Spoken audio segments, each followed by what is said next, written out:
noite quero trazer uma palavra para os irmãos. Hoje nós temos um culto de ensino, né? E eu escolhi o livro de Daniel e o capítulo 1 e um versículo tão somente para nós lermos, que é o versículo de número 8. Eu vou ler, depois os irmãos repetem o mesmo versículo. Daniel, capítulo 1, versículo 8, diz assim: resolveu Daniel firmemente não contaminar-se com as finas iguarias do rei, nem com o vinho que ele bebia.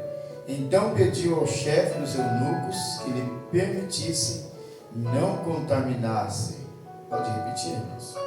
E Daniel assentou no seu coração não se contaminar com a porção do manjar do rei, nem com o vinho que ele bebia. Portanto, pediu ao chefe dos eunucos que ele decidisse não se contaminar. Glória a Deus. Baseado nesse texto, irmãos, eu gostaria de intitular a mensagem de hoje: o preço de ser fiel, né? Porque os irmãos sabem que para servir a Deus não é fácil, né? É difícil, mas não é que é difícil, é muito difícil servir a Deus. E hoje encontrar pessoas que realmente servem a Deus é uma raridade, porque as pessoas elas querem servir a Deus do jeito que elas querem, não é isso?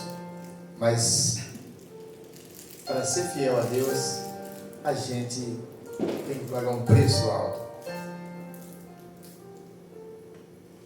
E nós vamos descobrir isso hoje. Fiel, quando nós falamos o termo fidelidade, fiel, significa digno de confiança. Ser fiel assim, digno de confiança. Quando você fala assim, fulano é fiel a mim, é porque aquela pessoa é uma pessoa de extrema confiança, é leal, é honrado, é pontual e etc. Para ser fiel, não é de qualquer forma, né? E essas características têm preço, porque a pessoa que é fiel, ele enfrenta afrontas, não é isso? Ele suporta pessoas falando mal, e ele não apoia, porque ele é fiel. Então, uma pessoa que é digna de confiança. Quando você fala assim, olha, eu confio naquela pessoa porque ela é fiel a mim, ou seja, aquela pessoa é uma pessoa leal, é uma pessoa que você pode depositar nela toda a tua confiança, porque ela é leal. Nem todo que diz Senhor, Senhor é fiel. Sabia disso?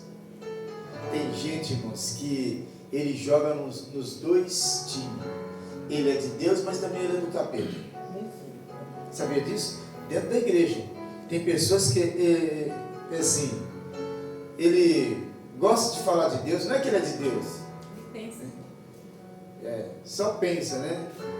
Mas gosta de fazer uma fofoca, gosta de fazer uma disseminação. Se não é pessoalmente, é pelo WhatsApp. Não pode falar nada. Algo que, sabe, soou diferente, ele já manda o zap para a pessoa. Dá uma lida nesse aí, sabe, entendeu? Vê esse áudio. E hoje, com a facilidade que nós temos de celular dentro da igreja, as pessoas gravam mensagem, gravam a parte que ele acha que ele vai ter muitos likes, e ele posta na rede social, ou ele manda para quem, sabe, gosta de criticar. Vê esse vídeo que eu estou te mandando e dá uma olhada para... Aí você faz as suas conclusões. Então essa pessoa não é fiel, não é digna de confiança. É isso? Então, nem todo que diz Senhor, Senhor entrará no reino de Deus. Isso é um fato, irmãos. Mas entrará no reino do céu aquele que faz a vontade do Pai que está no céu. Está registrado lá em Mateus capítulo 7, versículo 21. Nem todo que diz Senhor, Senhor entrará no reino dos céus, mas somente aquele que faz a vontade do Pai. E qual que é a vontade do Pai? Senão que nós estejamos no centro da sua vontade. E qual que é o centro da vontade de Deus? É que você seja fiel a Ele. E para ser fiel a Ele, você vai passar por várias situações adversas, mas você vai estar ali. Aleluia. Não é isso? O que não é fidelidade? O que não é fidelidade? Ou seja, assim, o que não faz parte da fidelidade? Como que a gente discrimina uma coisa que não está englobada na fidelidade? Por exemplo, a pessoa não pode ser demasiadamente justo, que isso não simboliza fidelidade. Ele pode querer ser demasiadamente justo e ele atropela as pessoas. Entendeu? É um monte de não concordo. Porque a palavra não concorda, e com isso ele passa por cima do pastor, ele passa por cima dos seus dirigentes, ele passa por cima das suas lideranças. Então, não é isso, né? Não é um senso demasiadamente de confiança em si próprio, sabe? Aquela pessoa que assim, confio no meu taco. Porque, vou dizer uma coisa, se não é eu, essa igreja não anda. Se não fosse eu, não tinha comprado aquilo, se não fosse eu, não tinha realizado aquilo. A festividade foi uma maravilha porque eu. Então, esse tipo de pessoa, ele não é fiel. Você fala assim, aquele irmão é fiel, porque olha, não confunda fidelidade com a pessoa ter autoconfiança, se autoconfiar. E isso é um perigo. A exemplo disso nós temos Pedro. Sim ou não? Pedro, antes da conversão, ele era fiel? Ele era fiel? Era do Senhor Jesus? Acho que não. Era? Acho que não. Era? Você acha que era? Isso. Antes de o quê? Antes da conversão. A conversão dele aconteceu lá na beira da praia, depois que Jesus... Entrou no mar. Depois que Jesus morreu, ao terceiro dia, aí apareceu para ele lá na praia, estava peladão lá pescando. Ali foi a conversão dele, né? Não era não, antes dali não. Não era fiel, não? Pareceu. Pois é, irmãos, Pedro não era fiel. Ele só parecia, ele tinha uma aparência, né? A fala dele era uma fala assim, parece que, entendeu? Pedro não era fiel, ele era egoísta. Ele pensava muito nele, né? Pedro, em uma fala, quando o senhor estava reunido falando que as pessoas iam se escandalizar, Pedro disse assim, olha, Mateus capítulo 14, verso 29, se não for a memória, ele disse assim, ainda que todos se escandalizar do Senhor, eu não. Isso não é egoísmo? Se Jesus, conhecedor de todas as coisas, está falando, ainda vocês se escandalizarão em mim. Todo mundo aqui pode se escandalizar, menos eu. Eu não. Sabe o que é isso? As pessoas mostrar que também é autossuficiente. Ninguém é tão importante como ele. É isso que ele quis dizer isso. Todo mundo ficou quietinho. Observa que a Bíblia só se refere a Pedro dizendo. Mas ele disse com muita veemência, ainda, olha só, se não é uma autossuficiência que existia na vida de Pedro, ele disse, ainda que eu sei que seja necessário, presta atenção, eu morrerei contigo, de modo nenhum te negarei. O Senhor Jesus conhecendo, Mateus capítulo 14, 31, esse texto. Jesus conhecendo ele, falou assim, ó Pedro, ainda que o galo, antes do galo cantar, tu vai me negar 3 vezes. Tem gente que confunde, antes que o galo cante 3 vezes, tu me negará. Não é isso. É, antes que o galo cante, 3 vezes tu vai me negar. E pode ver que ele negou 3 vezes, aí o galo cantou, ele se lembrou. É isso? Então, autossuficiência e ser egoísta. Essa era as virtudes que existiam em Pedro, mas fidelidade, ele era fiel? Vamos ver se ele era fiel, né? Também não é fanatismo. Pedro era fanático, sabe por quê? Porque ele amava ver o que Jesus fazia. Ele era tão fanático que quando Jesus apareceu andando por cima do mar, ele não pensou 2 vezes. Não era que ele era fiel ao Senhor, não. Sabe, o fanatismo, a admiração, certo? A autoconfiança fez com que ele fizesse aquele desafio e andou, né, por alguns minutos por cima da água, mas depois logo em seguida ele afundou. Então, também não é fanatismo.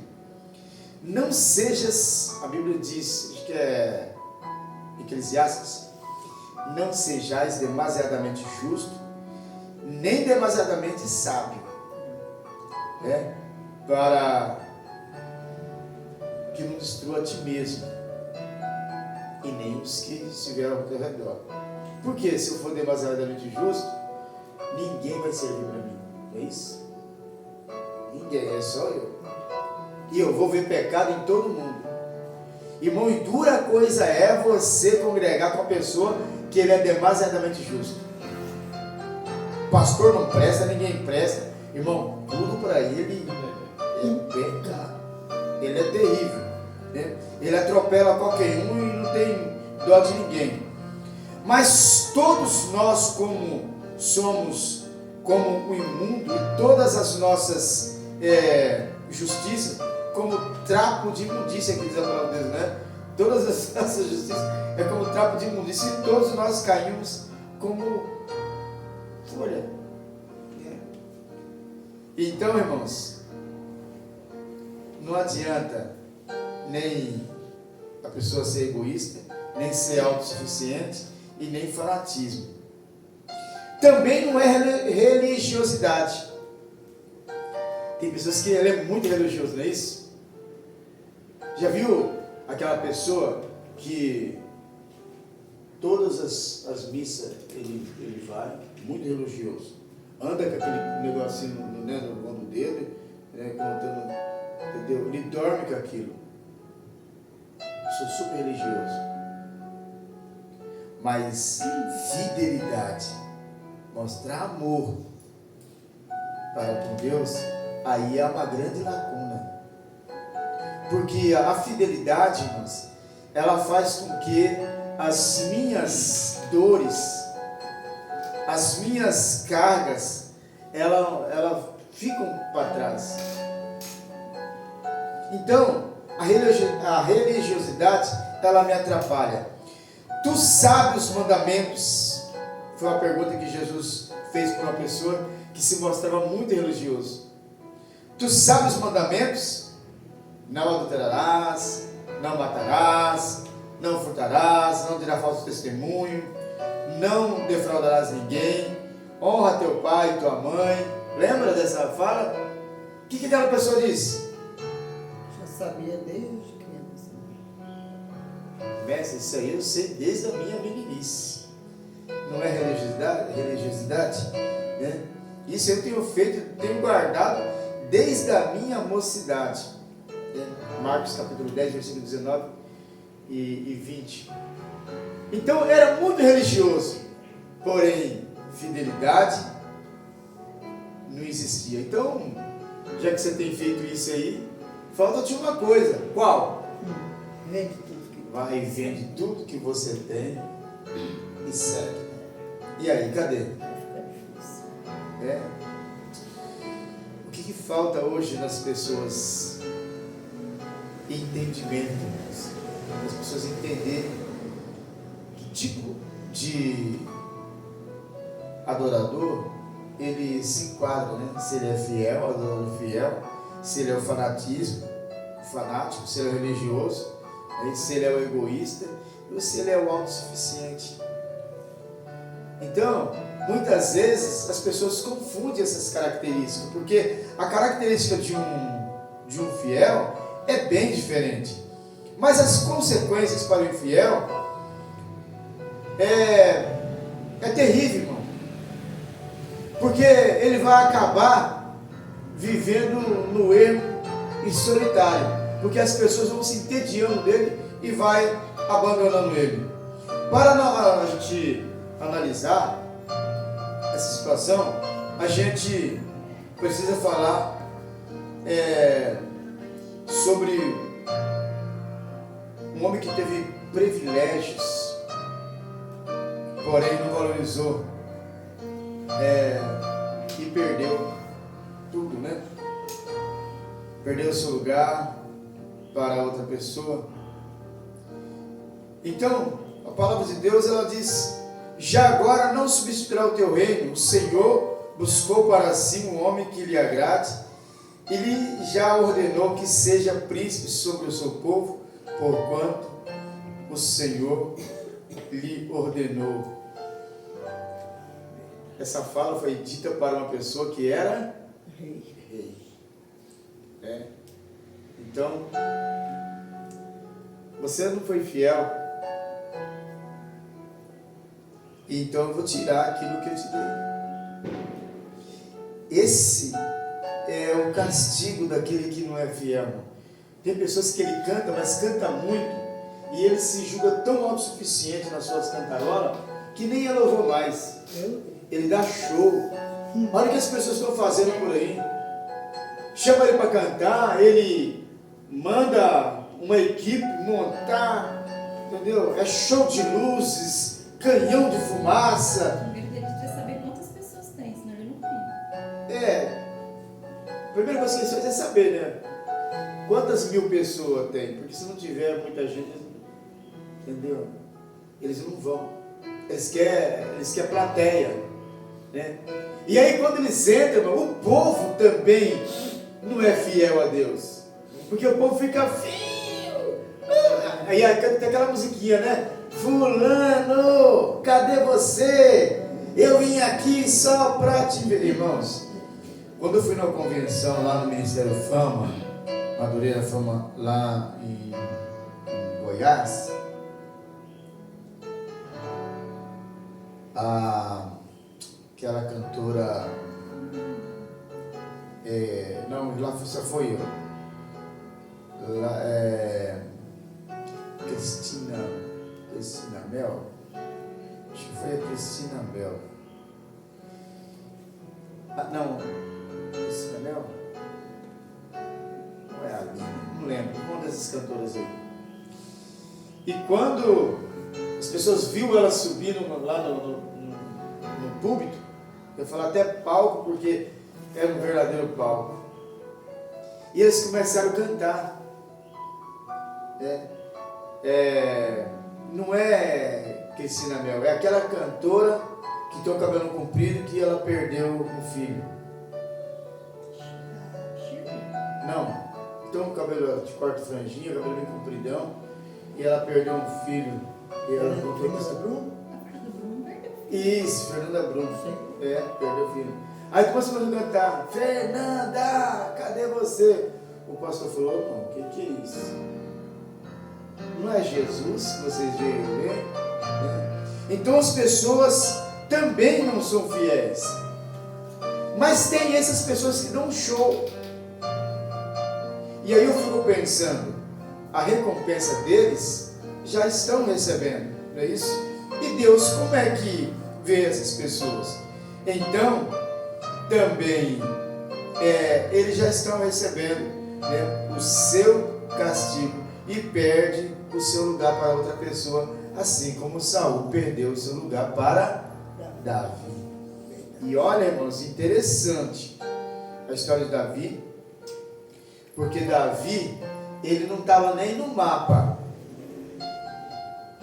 Como é que Deus foi ver uma pessoa? Foi pregado isso ontem no São Bento, não foi? né? Como é que Deus olhou a uma pessoa, como diz a mensagem do Evangelista Elisvan, um menino que fedendo a ovelha, ninguém dava valor, os seus irmãos eram já, sabe, preparados para a batalha, e de repente chega uma pessoa e fala assim: ó, ninguém vai sentar na mesa enquanto esse mancebo não chegar aqui. Como é que Deus faz isso com a pessoa? Honra ele, porque ele era fiel. Observe que na mensagem foi dito que ele foi levar alguma coisa lá para seus irmãos. Chegou lá e viu o alvoroço e falou: escuta, o que está acontecendo aqui? Porque era a terra dos filisteus. Os filisteus eram pessoas grandes. E entre esses grandes existia esse filisteu gigante, com quase 3 metros de altura. Era quase impossível derrotar um homem desse. Hoje não existe mais os filisteus. Eles foram extintos pela palavra de Deus, que os filisteus seriam exterminados. Então, não existe mais filisteus da face da terra. A cidade deles foi exterminada. Então, a fidelidade de Davi era tão grande que ele não se importou com a dificuldade, com o perigo. O que está acontecendo aqui?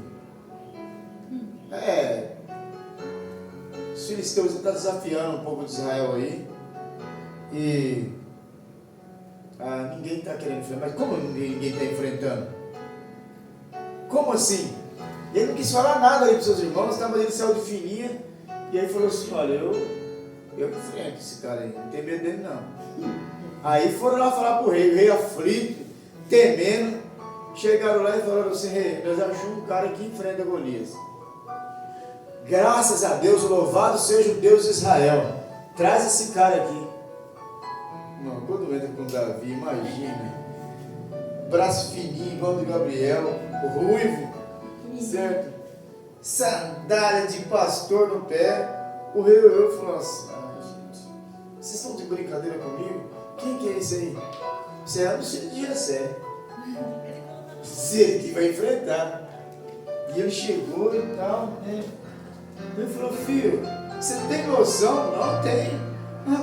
Você já lutou uma vez? Não, não lutei não. Você já viu quem está lá fora? Ô rei, deixa eu só falar uma coisa para o senhor. Eu estava apacentando as ovelhas do meu pai, aí veio um urso, eu rasguei ele no meio. Só para você ter ideia, entendeu? Veio um leão e eu com as minhas mãos eu derrotei o leão. E quem é esse circunciso aí para, entendeu? A fidelidade faz você ver facilidade aonde não tem facilidade. É isso. E o rei falou assim: meu Deus, a gente vai ser envergonhado. Assim, rei, deixa eu ir. E o rei botou uma roupa nele que pesava mais de 30 quilos, aquela armadura. Colocou, ele não conseguia nem andar. Ele falou assim: não, tira esse negócio aqui que eu vou me entendeu? A minha armadura é o Senhor. Oh, glória a Deus. Isso é fidelidade.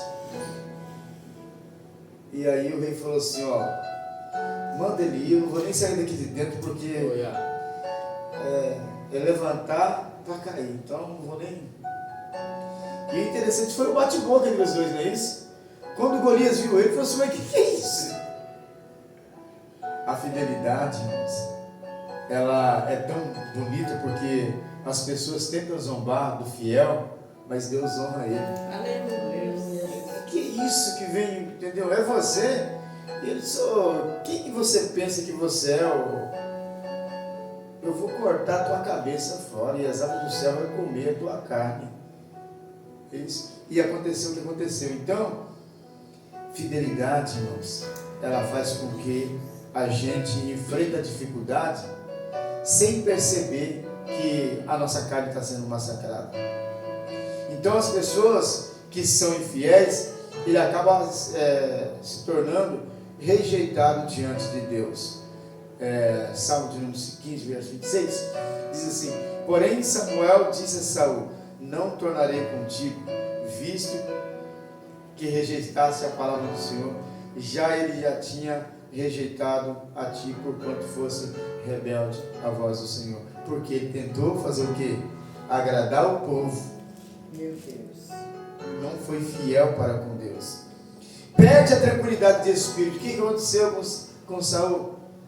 Ficava sendo atormentado dia e noite. Precisava Davi tocar a harpa para que a sua alma sentisse refrigério. Aleluia. Deus deixa de falar com ele. Deus abandonou Saul. Não é isso? Aí ele busca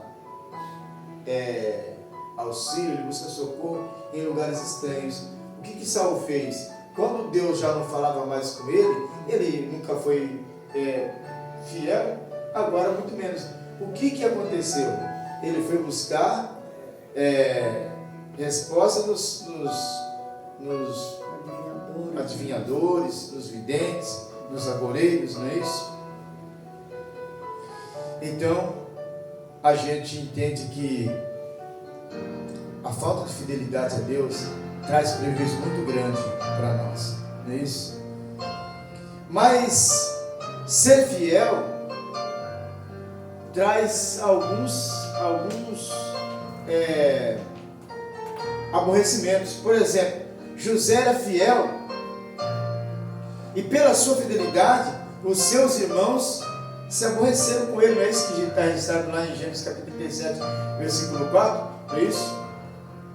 Porque ele era fiel, Deus falava com ele, mostrava as coisas para ele, e os seus irmãos, família, se aborrecia com ele. Então, o preço da fidelidade às vezes machuca, porque nós ouvimos coisas que nós não queremos ouvir, passamos por situações que nós não queremos passar, não é isso? E perdemos noite de sono. E ser aborrecido foi uma das coisas que José ele teve que passar. Ele foi odiado pelos seus irmãos, foi vendido pelos seus irmãos. Irmãos, que situação terrível. Precisa chegar e vender. Jogaram ele numa cova, não é isso? Foi caluniado. Quem que hoje quer ser caluniado? A pessoa sabe o que a pessoa fala assim, ó? O negócio é o seguinte: eu sirvo a Deus, só que eu não sou trouxa. Não vem falar mal de mim não, que eu não sou cavapô, entendeu? Eu arrebento, mas arrebento assim, numa unção que eu não sinto remorso. Não é isso? Mas o preço da fidelidade dói muito. Porque as pessoas vão caluniar a gente, vai falar mal e a gente não pode revidar, não é isso? E pessoas que a gente até confiava, pessoas que a gente, sabe, tinha aquela afinidade, que aliás, irmão, as pessoas confundem amizade com aquelas pessoas que estão próximas, né? Porque a verdadeira amizade nunca fica grudado no outro, porque o muito ajuntamento é até contra a palavra de Deus, né? A Bíblia fala assim: retira o pé da casa do teu vizinho antes que ele se enfade de ti, te lance osso. Porque você pode ser amigo da pessoa de que for, mas se a pessoa todo dia está na tua casa, todo dia está na tua casa, né? Lá comendo, tomando teu café, almoçando, irmão, dá B.O. Mas o amigo, ele pode estar distante, ficar lá 2, 3 anos, ele é seu amigo e ele é fiel a ti. E não tem conversa fiada, né? Então, essas pessoas às vezes nos aborrecem, nos calunia. E um detalhe, irmãos, porque se fosse só a calúnia, né, talvez, quem sabe, a gente tivesse jeito, mas muitas vezes a gente é injustiçado. E a injustiça arrebenta com a nossa alma. Quando você é injustiçado, as pessoas te tiram de uma posição, te tiram de um cargo, né, te desprezam, faz injustiça, não quer nem saber e nem dá chance de você se defender. Gênesis 39, versículos 19 e 20 vai retratar essa situação do que aconteceu com José, que foi tremendamente injustiçado e foi parar lá no cárcere. Né? E observe que lá no cárcere, ele passando os dias lá, ainda que ele ajudou o copeiro mor quer dizer copeiro de luxo, né? E o padeiro, né? Falou assim, ó, estou interpretando o sonho, mas quando você estiver lá na presença do rei, lembra de mim. O que aconteceu? Eles foram e esqueceram. Então, a fidelidade faz também você ser esquecido. E quando você é esquecido, moço, é muito ruim. Você faz, e as pessoas esquecem de você, mas nem cita seu nome. E aí, às vezes, a gente se sente meio que solitário, né? Solidão, né? Mas as bênçãos de Deus é para os fiéis. Aí Deus começa a abençoar, né? E Ele está sempre olhando para você. Diz a palavra de Deus em Salmo 101, versículo 6: os meus olhos estão sobre quem? Sobre os fiéis da terra. Os olhos do Senhor estão sobre os fiéis da terra, né? E o que anda no caminho reto, esse me servirá. Então, ser fiel a Deus tem as dores, tem os contratempos, tem os altos e baixos, mas as bênçãos de Deus é sobre a vida dele. E também ele é guardado por Deus, né? No Salmo de número 31, versículo 23, diz: amai ao Senhor, vós todos que sois santos, porque o Senhor guarda os fiéis. Somos guardados por Ele, né? E acima de tudo, tem comunhão com o Senhor. O Senhor, porém, era com José, ele foi benigno, ele deu a mercê perante o carcereiro, ou seja, lhe deu honra. E ele saiu de lá e foi colocado num posto muito importante. Gênesis 39, versículo 21. Foi colocado como governador do Egito, né? Então, o Senhor foi muito benigno para com José. Conclusão, Deus. Ser fiel a Deus, ser fiel ao Senhor, o segredo é que quando você se mostra fiel, a bênção é derramada sobre a sua cabeça de balde. Aleluia, Jesus. Há um preço, mas as bênçãos é derramada sobre a sua vida sem medidas. Amém? Amém. Glórias a Deus. Então, vale a pena ser fiel ao Senhor, porque com certeza Deus ele vai dar a justa recompensa para você. Glorificado seja o santo e soberano nome do Senhor Jesus. Glória a Deus.